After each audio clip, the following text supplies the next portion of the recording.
Good evening, ladies and gentlemen. Welcome to Solo ReacTalk. Tonight, I'm going to be reacting to Girls Armed with Pitchforks, the Women's Land Army, on the World War II YouTube channel, on the playlist, on the Homefront. Yes, on the Homefront playlist. If you want to check out my previous reactions to the other episodes on the Homefront playlist, remember the playlist card is going to be at the top here. Just click on it and you'll be able to access them. If you want to check out the original video as well as World War II YouTube channel, the links are going to be in the description below. Guys, I'm sick right now, so if I sound a bit, lost or slow or like I have a blocked nose, just bear with me here. It just hit me this morning, and yeah, I'm full-blown sick.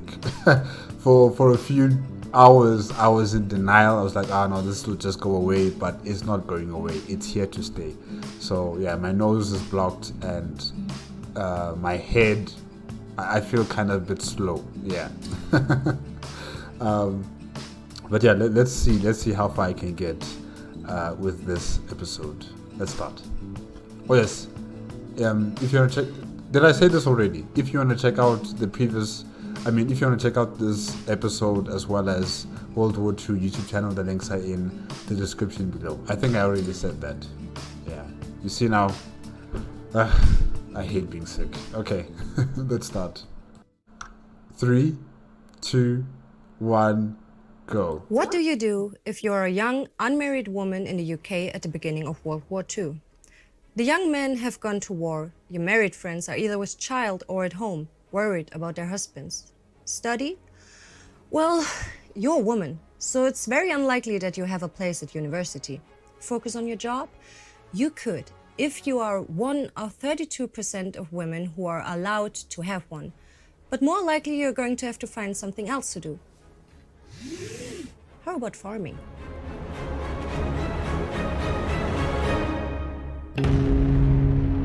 This is On the Homefront, a sub-series of World War II in real time. I'm Deinhard. If you have seen our Between Two Wars episode about the Home Revolution in the 1930s, you will have seen how Indy and I explained the situation of women in the Western world. While global depression sees marriage and birth rates drop and more women go to work, it's still a man's world. Women are expected to get a man, have children, and make the home. If they work, it's surely not going to be hard manual labor. In fact, this is even considered uncivilized. But now we're at war, and many men that were supposed to plow the fields, harvest the crops, and muck out the barn have gone to the front. At least that's how the politicians and administrators in London are thinking. Perhaps forgetting or not even knowing that over 100,000 British women are already working in farming. It's because of the social classes of these people. The politicians are the highest echelons of power and, financial stranglehold over the country. They live in this bubble of where they perceive women should only be the people who carry children, who are just this trophy that's being collected by the man to show to other people, like, this is my wife, look at her, this is the woman who will have my children. And that's how they see women in their bubble, in their existence and where they live. But in the real world, if I can say that, on the ground, in rural areas, in small towns, in villages, in these huge estates, women are working on the farm long before any politician would decide, women must now start working on the farms because the men are going out to war. They've already been doing this long before any politician or businessman actually took notice. So yeah, to them, they are none the wiser. Only when it concerns the war, only when it concerns, national security in terms of food, do they then start to think, okay, we have a new workforce and it's our women. who can do that, in replace for the men. So yeah, they're living in a bubble. Servants in farmhouses whose duties extend to the barns and fields, while others are part of farming families. The domestic agricultural sector is also fairly small in the United Kingdom, with less than 15% of labor force compared to over 30% in Germany and 20% in the US. The UK relies on food imports from the continent and British colonies. Hey, that's Cape Town, isn't it? But the war, especially German submarine wolf packs, are putting a stop to that. So already in 1940, there is a lack of food. This can create a tragedy at home, but it can also lose the war, since a starving army can't fight. So suddenly, when it's an issue of war, putting women to work is a priority for the government. One of their ideas is to send an army of young women to the countryside to farm, the Women's Land Army. An army essential to the war effort, but that will not suffer and die on the front. It is, however, these horrors that are on the young women's minds as they walk away. Or, as landgirl Rose Parrott puts in a poem at the time, a world of chaos, a world at war, destruction as never seen before. A world of heartbreak, world of fear, and misery so hard to bear. Armies wrong and armies right, marching forth to kill and fight, and lo, the toll of death was high. An army came, but not to kill, only hungry mouths to fill. An army clad in brown and green, about the countryside was seen. Around the farmyards, on the roads, with horses carrying heavy loads. A women's army, firm of hand, had come to conquer on the land. It isn't actually a new idea. At the outbreak of the Great War in 1914, women volunteered to go to the farms, and in 1917, the first Women's Land Army was officially created. But it was not without controversy. Many thought it insane that women can take up male work. You see, this is the social class expectations that I was talking about, and also patriarchy, just men thinking that women can't do this job. Women can't be farmers. Women can't be engineers. Women can't be this, can't be that. It's that cultural norm and patriarchal society, that mindset that many people were in during that time. And many people still are. Well, I don't know about Britain, but in many countries across the world, there are still countries where men have this patriarchal mindset where they think women can't do certain type of things, and they should be reserved for, just making families and staying at home and, cooking food, and that's it. There's still many places like that across the world, and that is something that needs to change. But how, when, I cannot answer that question. Early in the war, it was even a point of pride that women didn't labor for the nation. That was for the less civilized continental nations, but the hardship of war changed these views. With 27,000 women serving from 1917 to 1919, it made a difference. But again, many women were already farming, so it wasn't huge. However vital the war to the war effort or not, the Land Army and all the other industries and organizations women joined during the war is a step towards more gender parity in the workplace. Before the Great War, the average pay for women stood about 40% of the average man. Until 1938, it rises to 47%. It's not much, but the independent buying power of women is increasing. It also contributes towards many women demanding the right to vote, which we also covered in our Between Two Wars episode Sex, Drugs and the Right to Vote. In any case, once again in 1939 the British government are nervous about how to feed the population in case of another total war. In June, Minister of Agriculture, Colonel Sir Reginald Dorman Smith, revised the Women's Land Army. A man decides, and a woman, gender equality activist Gertrude Baroness Denman, is made the honorary head, and they begin asking for volunteers. Most come from the countryside, but around a third are from the cities, many leaving home for the very first time in their lives. It is again controversial. In the House of Commons, MP Thomas Williams feels the need to ask Dorman Smith whether the land girls are being trained to drive tractors in peacetime too, or only for a time of emergency. Dorman Smith assures the anxious politician that it's just for the time of crisis. When the war breaks out in September, recruitment ramps up. The government are mainly looking for young, unmarried and healthy women. Only around 1 in 4 applicants are accepted. And it's not a light thing to do. It's a commitment for the duration of war, and they sign a contract that tells them, you have made the home fields your battlefield. Your country relies on your loyalty and welcomes your help. Wow. As the war takes on bigger and bigger proportions in 1940, attitudes begin to change and a sense of urgency sets in. In August, the Manpower Requirements Committee urges the necessity of women workers. But still, in 1941, only around 20,000 women are land girls. Still not enough to make up for the labor shortfall. I don't really like this term they use, land girls. Like, why? Why did you say that? Anyways.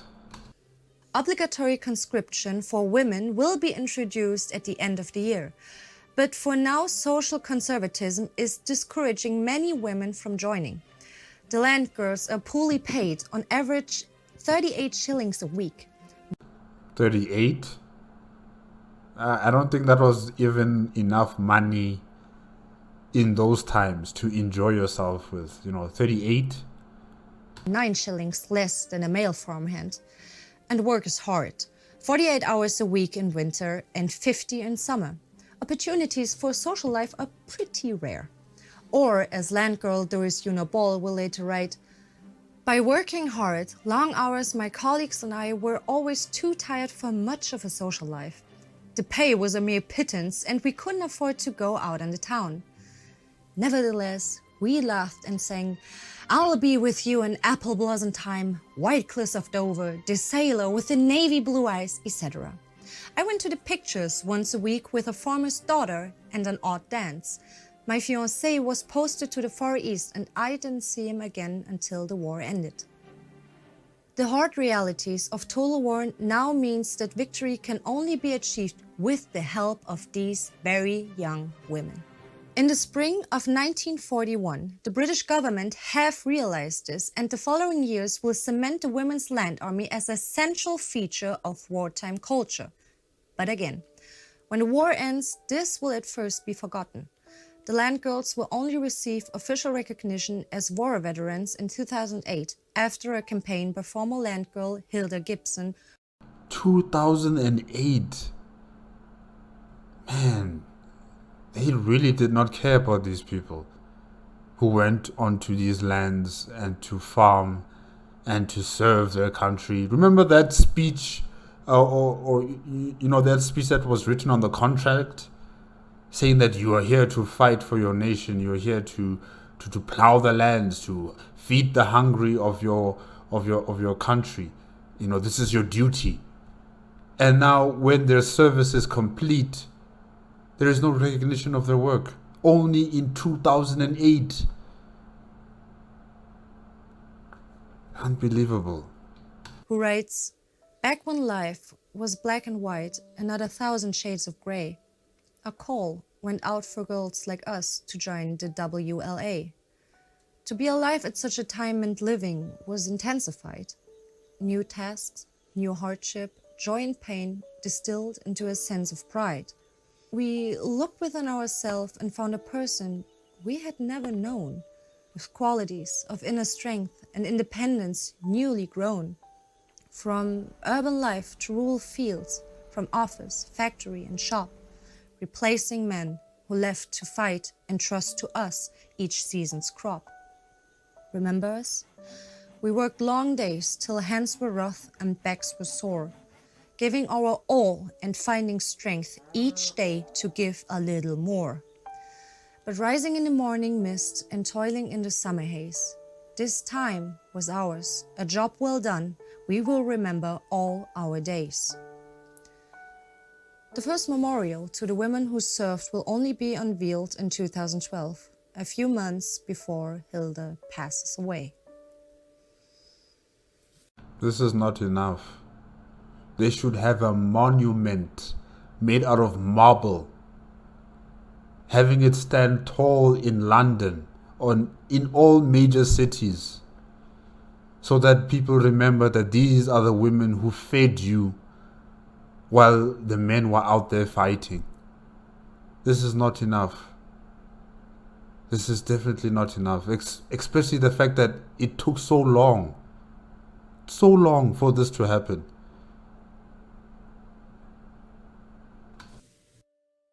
You can click here for our Between Two Wars episode about the Home Revolution any second now.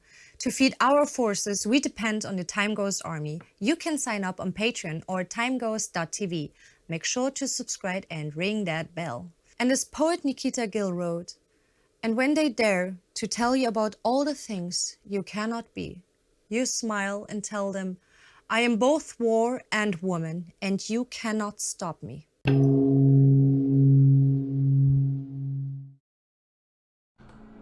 Okay, guys, yes, that was Girls Armed with Pitchforks, the Women's Land Army, World War II on the Homefront playlist. Yes, really, I am flabbergasted with the British government of the day during World War II or towards the end of World War II, how they did not, put more emphasis on the recognition of these women who were working on the farms, who were feeding the nation, who were feeding their soldiers on the front line. Yet we have World War II monuments of epic proportions made centered around men, in many of these countries across Europe, but in particular in Britain.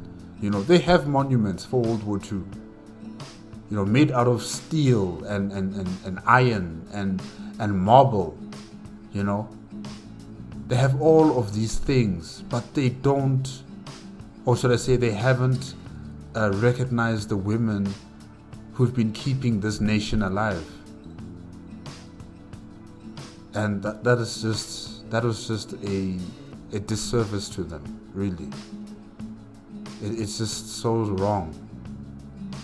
It only happened in 2008 where they were recognized for their work, where they were given some sort of monument. And even that monument, it's not enough. It's not enough. That thing looks like it could just be blown away by the wind. It's not enough. It's not enough. I'm not really satisfied with what the British government has, put there, and said that this is a memorial for those, or should I say what should I call it? Like a statue for those who have worked the fields when the men were away in World War II. They need more recognition. They definitely need more recognition. Because women like them who worked on those farms also had, further ideals or fire in them to continue on this journey of women emancipation. Because of them and because of people, who also thought like them throughout the British society, fighting for women's rights, fighting for women to vote and also to be represented, later down the line in Parliament or in other forms of work spaces. If it weren't for these women who were, working on these farms or, fighting for the rights of women, this would not have come to pass. Probably the women of Britain would have been stuck in this societal expectation of where they should have a family. I mean, they should marry a man, they should have a family, and they should be staying at home and taking care of the family, and that's your job, that's it. So yeah, they need more recognition. They need more recognition. It needs to be, taught in school, more than just having history lessons about World War II, about the wars that have been fought. This should also be in the curriculum, where the children are taught on not only the importance of farming and the importance of feeding the nation, but also the contribution that these women put in to making sure that Britain survives. They need more recognition. Yeah. Okay, guys, I guess that's it. That's it for tonight. If I sound like I'm a bit mumbly, or I sounded a bit confusing, with what I've been saying, sorry, guys. I am sick. My mind is a bit, cloudy and slow a bit. But yeah, hopefully you understood everything I've said. And remember, if you want to check out the original video as well as World War II YouTube channel, the links are in the description below. If you like my reaction, please give me a like, comment, and subscribe to my channel. Click on the notification bell if you want to be up to date with my latest videos. And I will see you guys next week. Hopefully on Tuesday. Okay, good night.